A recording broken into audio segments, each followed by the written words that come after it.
Hey guys, and welcome back to this channel. In this video, I'll be showing you guys how you can delete projects on Adobe Photoshop. It is actually super simple, so open up your Adobe Photoshop app, go to File, and go to Open Recent. Then under the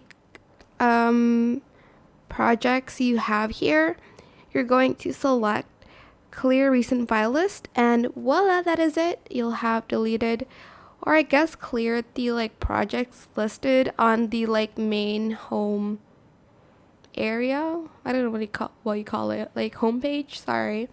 And that is it for this video. Super simple. I hope this tutorial was helpful for you guys.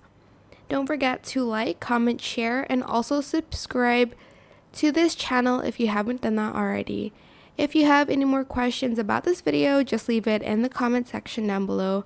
I will try my best to answer them all for you guys. And if you found this video helpful, please click the thanks button as well. That is it. Thank you so much for watching. Bye.